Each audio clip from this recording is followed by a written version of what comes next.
বৃথা যেতে পারে না, এটাই আমার কথা।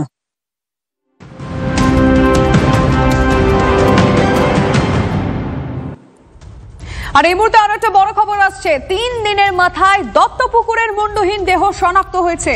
নিহত গাইঘাটার আঙুলকাটার বাসিন্দা হযরত লস্কর। এই হযরত লস্কর সম্পর্কে এখনো পর্যন্ত পুলিশের কাছে কি কি তথ্য রয়েছে, আমাদের রিপোর্টার দীপঙ্কর এই মুহূর্তে সরাসরি আমাদের সঙ্গে রয়েছেন। দীপঙ্কর, অবশেষে এই দেহ শনাক্ত করা গেছে, হযরত লস্কর কে, এখন অবধি তার কি পরিচয় জানা যাচ্ছে?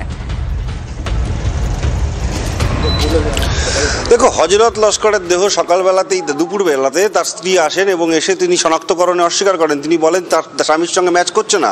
কাটা মুন্ডু উদ্ধার হয়নি, কিন্তু তার যে ট্যাটু আমরা দেখিয়েছিলাম TV9 বাংলা দর্শকদের, সেই ট্যাটু দেখেই কিন্তু পরবর্তীতে রাত্রিরে স্বীকার করেন যে তার স্বামী হযরত লস্করের দেহ। এবং তার আত্মীয়রা এখনো থানাতে রয়েছেন, দত্তপুকুর থানাতে। এই যে লাল গেঞ্জি পরা ভদ্রলোক বসে রয়েছেন, তাই হযরত লস্করের আত্মীয়, যদিও তারা সংবাদ মাধ্যমের সঙ্গে সেইভাবে কথা বলতে চাইছেন না। পাশাপাশি হযরত লস্করের দেহ শনাক্তকরণের পর তার এক আত্মীয় ওয়েদুল গাজী, তাকে বাসা স্টেশন থেকে গ্রেপ্তার করেছে, আটক করেছে। এখনো গ্রেপ্তার বলছে না, যদিও তাকে আটক করেছে দত্তপুকুর থানার পুলিশ। এবং তার কথায় অসঙ্গতি রয়েছে, সেই কারণে তাকে জিজ্ঞাসাবাদ করার পর তার স্ত্রীকে বনগাঁ থেকে আবার দত্তপুকুর থানাতে নিয়ে আসা হয়েছে। অর্থাৎ দুজনকে আটক করে জিজ্ঞাসাবাদ করছে।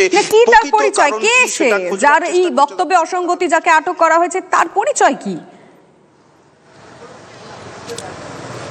দেখো, হযরত লস্করেরই আত্মীয় যারা একসঙ্গে কাজ করতেন, এখনো পর্যন্ত আমরা যতটুকু জানতে পারছি পুলিশ সূত্রে, হযরত লস্কর এবং ওই ওয়েদুল গাজী যাকে আটক করা হয়েছে, এরা দুজনেই একসাথে বিভিন্ন রকম চুরি ছিনতাইয়ের কাজ করত। এবং এই চুরি একাধিক কেস রয়েছে একাধিক থানাতে, বিভিন্ন বরানগর, হাওড়া, হুগলি, এই সমস্ত জায়গাতে তারা চুরি ছিনতাইয়ের কাজ করত। এবং এই হযরত লস্করের সঙ্গে তার এই আত্মীয় ওয়েদুল গাজীর কি নিয়ে বিবাদ, সেটা এখনো পর্যন্ত স্পষ্ট নয়। সেই বিষয়গুলো পুলিশ খতিয়ে দেখার চেষ্টা করছে।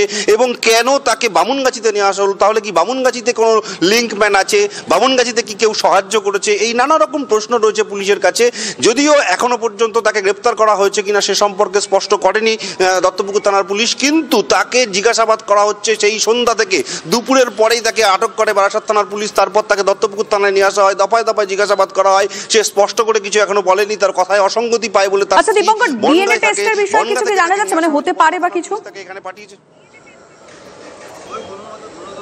দেখো, এই বিষয়ে এখনো পর্যন্ত স্পষ্ট নয়, কারণ যে যে তথ্যগুলো উঠে আসছে তার পরিপ্রেক্ষিতে প্রথমত দরকার সেই কাটা মুন্ডু।